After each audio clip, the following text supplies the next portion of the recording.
Assalamualaikum warahmatullahi wabarakatuh. Selamat sore teman-teman podcast Aksi Nyata dari Kamu untuk Indonesia. Senang sekali sore ini di tahun yang baru 2023 kita ketemu lagi di podcast Aksi Nyata yang hampir sudah berusia kurang lebih hampir 1 tahun nantinya ya, kalau nggak salah Maret.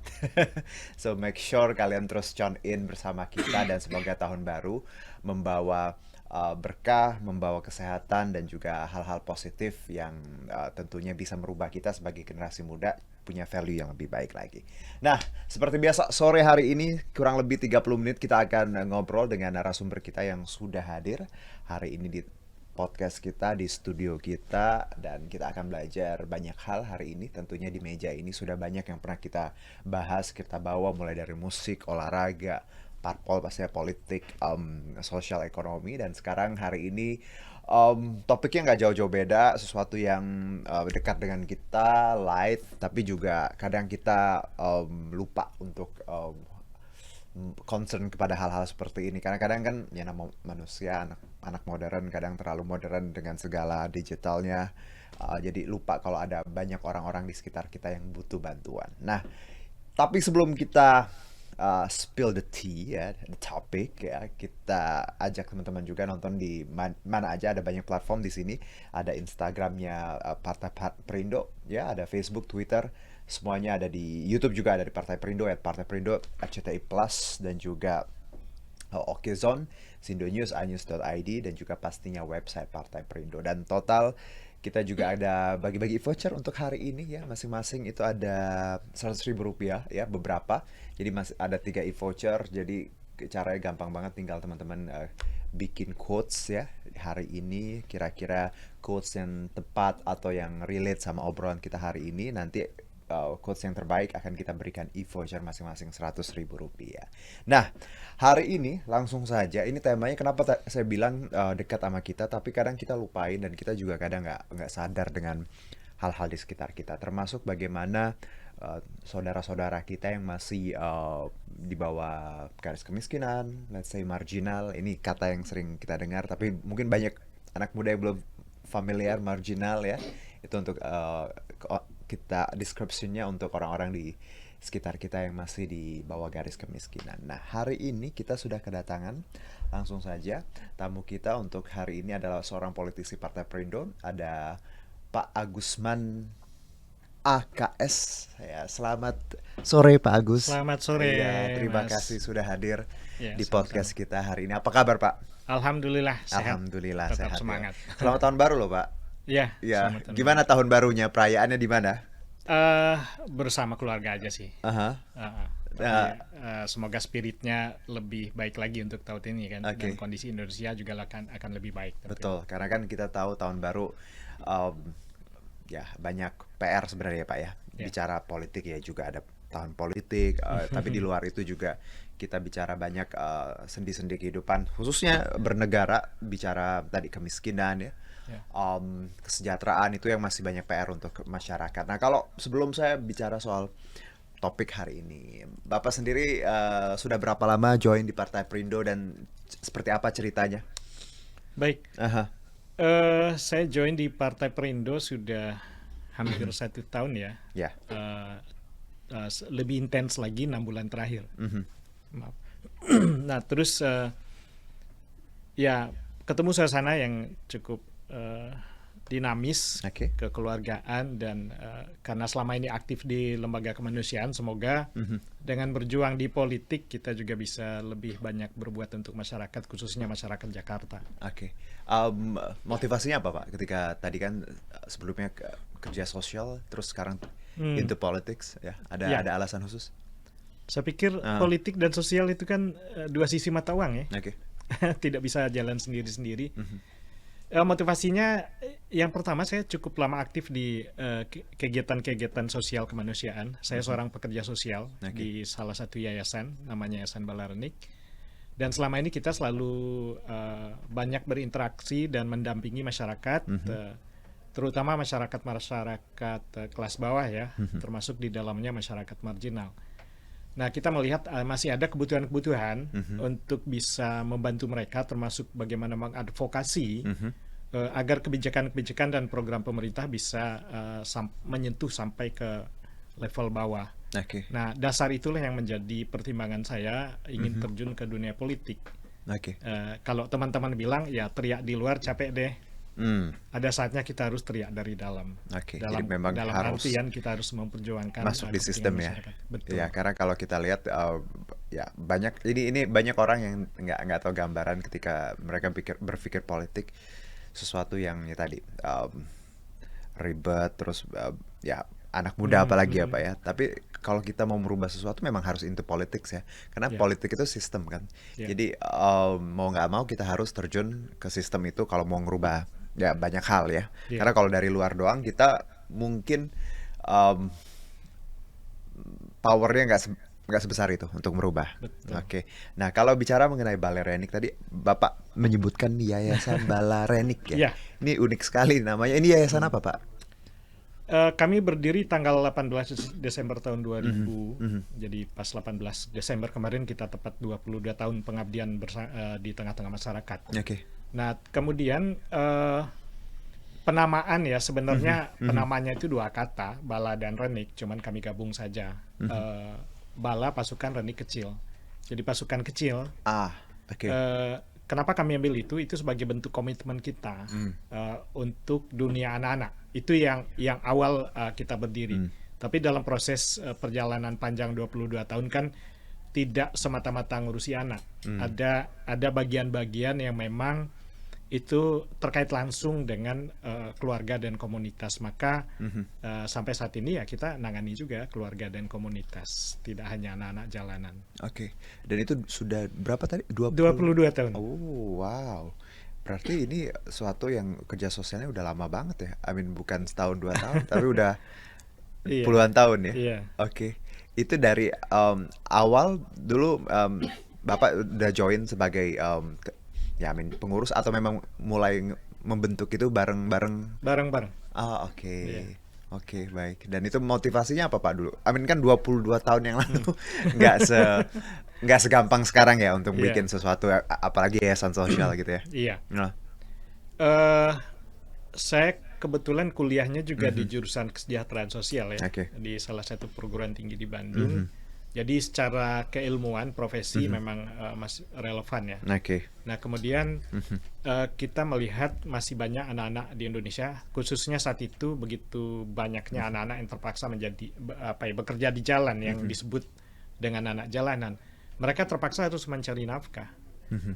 Ya, itu yang mendasari dari awal saya dan teman-teman Mhm. terjun ke dunia anak jalanan yang saat itu konsep kegiatannya kan bentuknya rumah singgah. Oh, rumah Ya, singgah. Iya, iya, awal-awal iya. Kita rumah sering dengar itu singgah rumah singgah. kita memberikan pemenuhan hak dasar mereka. Mhm. Jadi tidak menampung, tidak dipantikan, tapi mereka bisa mengisi kegiatannya di rumah singgah, Mhm. tinggal dengan keluarga masing-masing, Mhm. dan kita mensupport untuk hak dasar mereka. Oke. Hak pendidikan, Mhm. bagaimana mereka bisa sekolah, Mhm. kemudian yang paling dasar adalah hak sipil dan kewarganegaraan, di Oke. mana anak-anak harus mendapatkan, semua anak Indonesia harus mendapatkan akta kelahiran. Hmm. Nah, termasuk akses layanan kesehatan Oke. yang saat itu kan masih sulit ya. Ya, ya. Sekolah pun masih ada SPP, BP3, tapi ya kita apresiasi lah. Hmm. Semakin kesini program pemerintah semakin baik, Oke. tentunya harus kita kawal. Tinggal PR kita adalah bagaimana anak-anak ini bisa mengakses layanan pendidikan. Oke. Karena semua sudah tersedia. Baik. Persoalannya masih ada sebagian masyarakat kita yang belum teredukasi. Aha. Bagaimana mereka bisa memperjuangkan hak itu. Baik, ini persoalannya adalah sebagian masyarakat kita yang belum teredukasi Ya. untuk memperjuangkan haknya. Hmm. In terms of seperti apa Pak? Misalnya contoh konkretnya, contoh nyatanya. Ya, misalnya Ah, kita ambil skupnya Jakarta ya. oke. Jakarta dengan strata sosial ekonomi masyarakatnya yang Mhm. cukup banyak ya. Mhm. Kemudian gap antara masyarakat yang mampu dan yang masih Ya. ekonomi lemah juga cukup dalam. Sebagian penduduk, terutama yang urban, Mhm.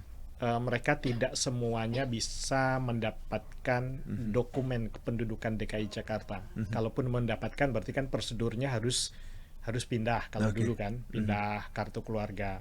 Mhm. Nah, sekarang sudah lebih mudah mereka untuk mengurus kepindahannya. Hmm. Nah, ketika mereka masih punya identitas daerah misalnya, di mana pemerintah daerah dengan Undang-Undang 23 tahun 2014 misalnya, eh, tentang pemerintahan daerah, ada beberapa kewenangan daerah dan beberapa kewenangan pusat.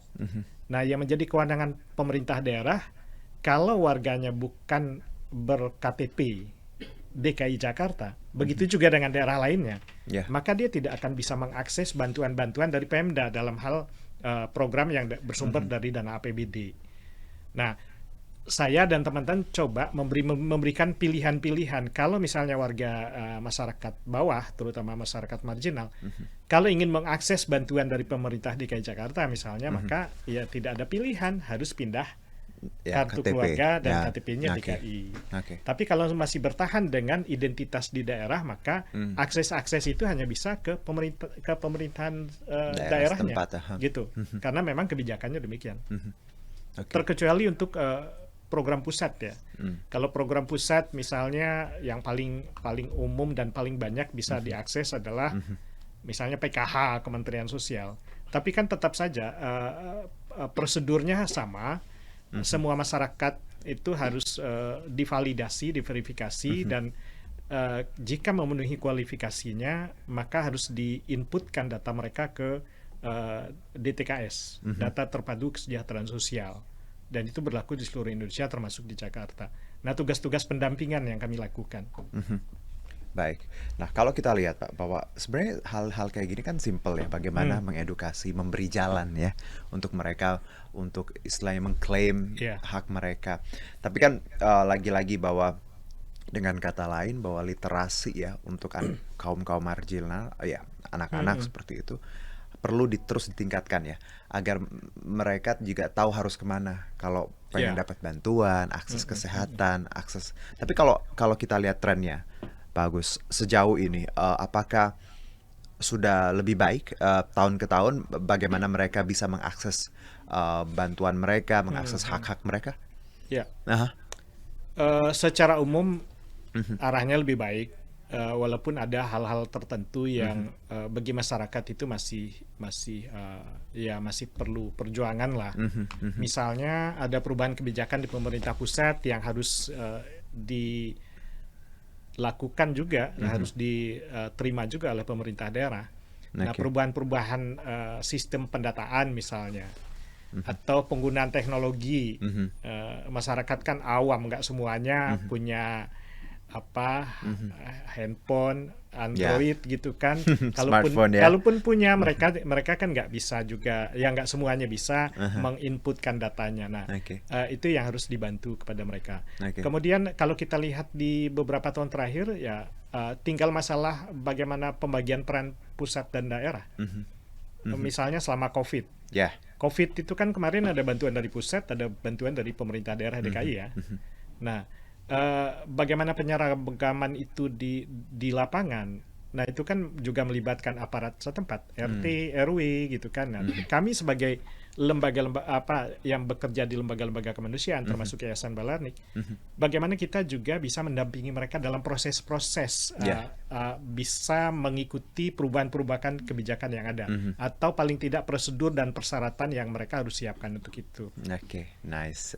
Bahwa memang tadi kalau saya lihat ya hal-halnya sebenarnya bukan masalah kita membantu uang atau membantu materi atau ya tadi sembako ya Pak. Ada hal-hal yang lainnya yang harusnya advokasi hal-hal seperti ini penting karena dengan mereka tahu harus kemana, mereka bisa tadi mandiri seperti itu ya.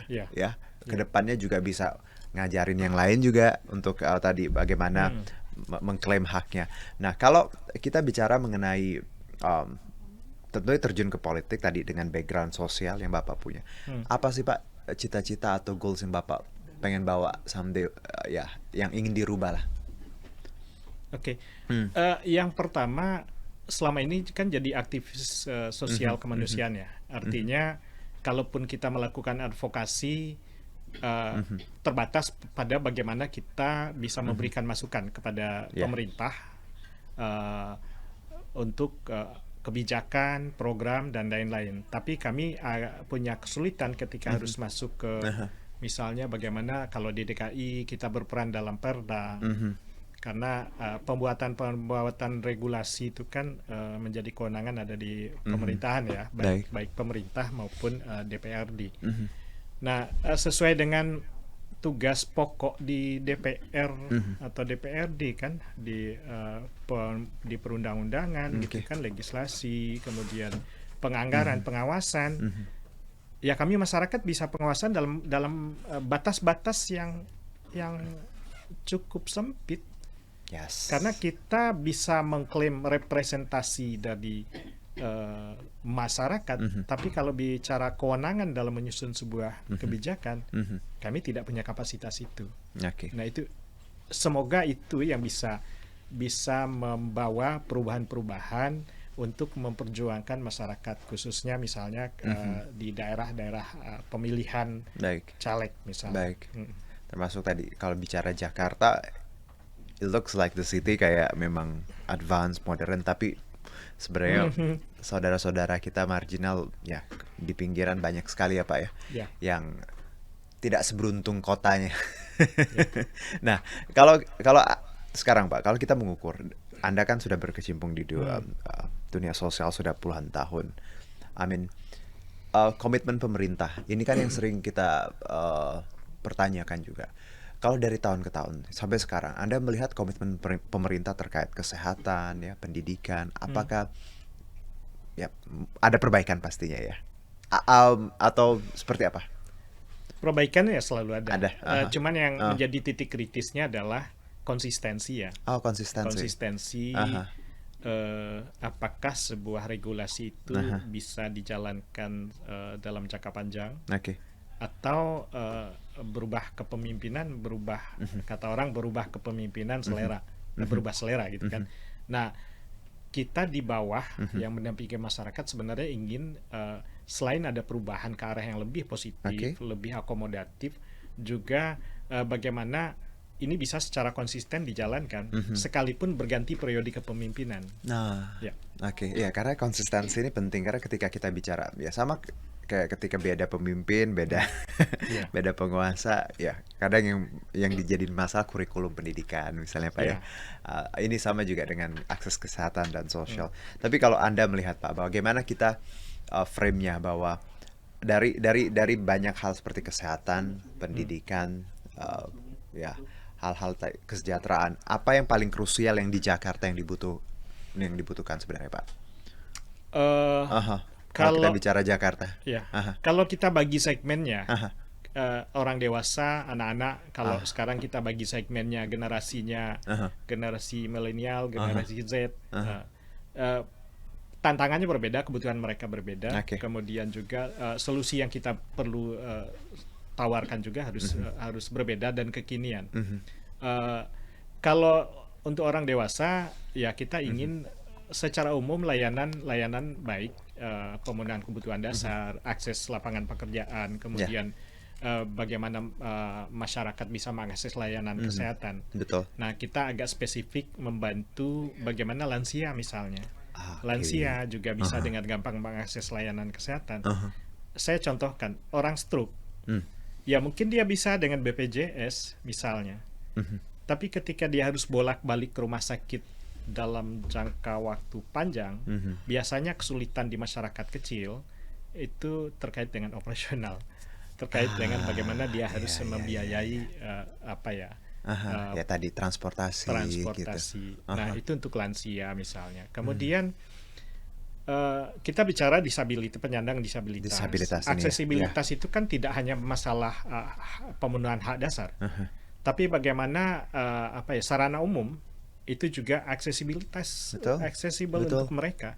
Misalnya gedung apakah tersedia akses untuk misalnya dengan disabilitas tertentu, karena ragam disabilitas kan banyak. Nah, itu tantangan di kita. Kalau kita lihat sekarang sudah ada, cuman ya perlu dimaksimalkan lagi. Nah, kemudian yang lain misalnya apakah di pemerintah daerah bisa memberikan layanan-layanan yang spesifik kepada penyandang masalah sosial tertentu. Misalnya di saya, kami memberikan rehabilitasi bagi anak-anak dan remaja yang sudah terpapar penyalahgunaan narkoba. Hmm. Nah, sementara dari sisi perundang-undangan itu menjadi kewenangan pemerintah pusat. Bagaimana peran pemerintah daerah?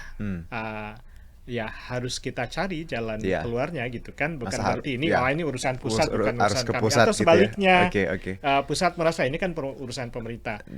Nah, termasuk misalnya bagaimana bisa berkolaborasi baik dari masyarakat, dunia usaha maupun pemerintah ketika terjadi bencana misalnya. Ada bencana alam. Untuk DKI dengan luas wilayah yang tidak terlalu besar, tentunya harusnya bisa lebih baik dibanding daerah-daerah. Kita ambil contoh sekarang, kami juga terlibat di penanganan korban gempa di Cianjur. Kita mendirikan posko di situ sudah dari minggu kedua, dan insya Allah sampai akhir tahun. Kenapa kita lakukan itu? Bicara masalah bencana alam tidak hanya sebatas tanggap darurat. Yes, itu yang sering jadi tolak ukur ya, tanggap darurat gitu ya waktunya. Karena ada fase transisi, setelah itu ada pemulihan. Nah, ini kan waktunya relatif antara bencana alam gempa misalnya dengan bencana alam banjir. Baik. Waktu yang dibutuhkan pasti berbeda. Traumanya masyarakat juga berbeda.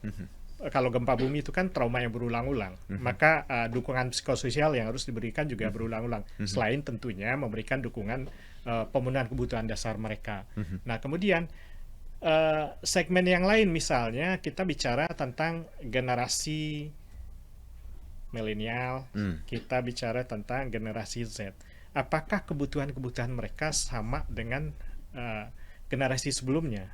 Ini kan menjadi tantangan. Bagaimana generasi sebelumnya bisa menerjemahkan, bisa memahami kebutuhan-kebutuhan dan kondisi sekarang. Jenis pekerjaan pun juga semakin berbeda kan.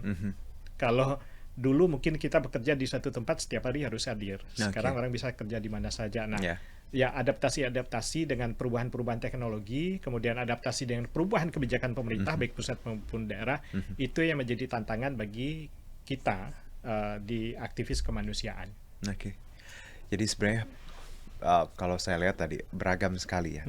Kita tidak bicara soal perut saja ya, atau akses pendidikan. Disabilitas juga tadi menarik. Saya pernah bahas di sini bahwa bagaimana sebenarnya Jakarta ya salah satu kota yang tidak terlalu ramah untuk disabilitas, baik dari segala macam, dari transportasi ya, gedung-gedungnya juga, aksesnya. Jadi memang ya, tapi semoga ini jadi concern, dan saya lihat beberapa perbaikan sih Pak untuk harus kita Transjakarta apresiasi itu. Ya KRL semuanya mulai bagus. Mereka mulai bisa bersahabat dengan teman-teman disabilitas dan mengakses tadi akses transportasi, dan di luar itu juga bicara bagaimana milenial harus dengan kompleksitasnya ya, adaptasinya, dan juga pasti tantangannya untuk milenial. Tahun-tahun sekarang tuh luar biasa ya Pak ya, beda sekali. Dengan zaman dulu kalau kita lihat, mentally juga harus siap, soft skill, nggak cuman pinter doang ya Pak ya, harus ada soft skill, attitude, itu yang harus kita persiapkan. Oke, Pak Agus, terakhir Pak Agus, tentunya tadi concern kita dan Pak Agus juga bahwa di bidang sosial ya, bidang kemanusiaan, dengan beragam banyak hal yang sudah dilakukan bersama teman-teman Balarenik seperti itu. Harapannya ke depan apa sih Pak? Untuk pribadi juga, termasuk juga untuk Partai Perindo begitu. Masyarakat semakin melek dengan politik dan tidak melihat politik itu selalu kotor. Terutama generasi milenial, generasi Z. Adik-adik itu kan penguasa terbesar pemilih di 2024 ya. Exactly, Dan kalau kita tidak mendampingi, memberikan literasi politik, saya pikir ya sayang sekali. Itu kan potensial, karena masa depan ya milik mereka. Nah, kemudian kalau untuk Perindo, ya senafas sih saya pikir. Perindo mempunyai visi misalnya mewujudkan Indonesia yang sejahtera, makmur, adil, dan seterusnya. Kalau selama ini berjuang langsung di pendampingan dan advokasi kebutuhan masyarakat, semoga ke depan bisa berjuang dalam kapasitas selaku legislator tentunya ya, Ya. yang tugas-tugas pokoknya ada 3 yang saya sudah sebutkan tadi.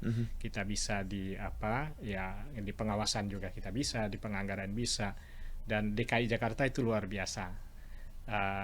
Dengan anggaran per tahunnya juga tinggi, dan kita juga butuh DPRD yang memang akomodatif, dan syukur-syukur itu kan diisi sebagian oleh anak-anak muda, dan saya optimis anak-anak muda itu ada dari Nice, Indo. I mean poinnya anggaran kita besar, tapi ya semoga orang-orangnya akomodatif ya in the future, karena sayang sekali kalau uangnya atau anggarannya habis tapi tidak menyentuh masyarakat bawah khususnya tadi. Tidak selalu menyentuh, karena masyarakat bawah banyak problem juga kan sekarang. Saya melihat, saya mendampingi beberapa warga rumah susun. Mereka punya problem misalnya, ternyata ya itu memang kewajiban ya, tapi kan akumulasinya cukup memberatkan. Apa misalnya Pak? Mereka punya tunggakan yang belasan juta sampai puluhan, kemudian ada denda misalnya, dan harus ada solusi. Betul. Kalaupun mereka membayarkan, paling tidak ada keringanan sedikit mungkin ya. Oke. Karena tadi memang itu kewajiban ke mereka, tapi memang tugasnya Pemda juga membantu masyarakatnya, yang khususnya mereka yang memang ya tadi ya makan aja susah gitu ya Pak ya.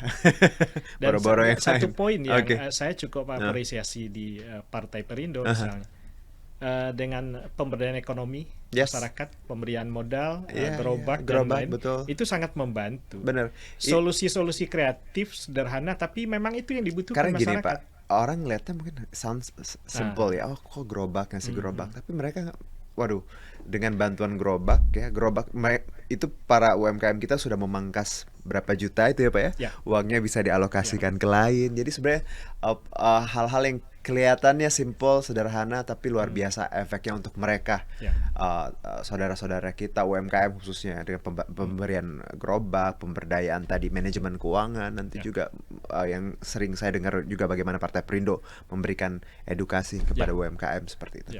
Pak Agus, terima kasih atas obrolan singkatnya, luar biasa. Saya sangat surprise pas dengar tadi yayasannya sudah 22 tahun. I was like, baru 22 masih banyak mimpi-mimpi yang untuk masyarakat. Karena saya saya selalu salut sama orang yang tidak hanya punya uang untuk memberikan bantuan ya, tapi mencurahkan tenaga ya, karena kalau bantu donasi biasa gitu ya. Tapi ketika kita bantu terus turun ke jalan, mengorganize satu yayasan sosial, it takes a village to make it true. Oke. Pak Agus, terima kasih, sehat-sehat ya, sukses untuk apapun yang sedang dikerjakan, dan juga salam untuk teman-teman di Balarenik yang masih bertugas untuk Cianjur juga ya. Kita punya satu tim. Oke. Di sana. Baik, terima kasih Pak atas waktunya dan berkaitan dengan Partai Perindo ya, teman-teman. Tadi sebelum kita tutup, ini campaign aksi nyata dari Kamu Untuk Indonesia, relate banget dengan movement yang dijalankan oleh Partai Perindo. Ini value yang sebenarnya nggak cuma punyanya Partai Perindo, tapi anak-anak muda di luar sana harus punya value yang sama, produktif, solutif, modern, bersih, berintegritas, peduli, dan turun tangan untuk Indonesia sejahtera. Dan Partai Perindo memanggil putra-putri terbaik untuk Indonesia sejahtera melalui konvensi rakyat, program penjaringan secara daring bagi WNI yang ingin mendaftarkan diri sebagai bacalek di berbagai tingkatan. Ada DPRD Kabupaten, Kota, Provinsi, dan RI. Caranya gampang, tinggal ke konvensirakyat.com. Dan untuk mendaftar sebagai anggota Partai Perindo, boleh ke website kita partaiperindo.com atau klik bit.ly/member Partai Perindo. Dan jangan lupa juga download untuk apps-nya. Di sini semua tinggal gampang, tinggal one click away, dicari informasinya. Dan juga untuk teman-teman yang sudah memberikan quotes, terima kasih atas partisipasinya untuk sore hari ini. Nanti kita umumkan di Instagramnya Partai Perindo. Dan sekali lagi terima kasih untuk Pak Agusman ya atas insight dan juga tadi pengalamannya, luar biasa. Sehat-sehat. Terima kasih juga untuk Partai Perindo yang selalu bergerak dengan aksi nyata. Semoga Partai Perindo semakin sukses dan maju terus untuk Indonesia sejahtera. Saya Herjuno Syaputra. Wassalamualaikum warahmatullahi wabarakatuh. Salam aksi nyata dari Kamu Untuk Indonesia. Bye bye. Marilah seluruh rakyat Indonesia, arahkan pandanganmu ke depan. Raihlah mimpimu bagi nusa bangsa, satukan tekad untuk masa depan. Pantang menyerah, itulah pedomanmu. Hentaskan kemiskinan cita-citamu, rintangan tak menggentarkan dirimu. Indonesia maju, sejahtera tujuanmu, nyalakan api semangat perjuangan.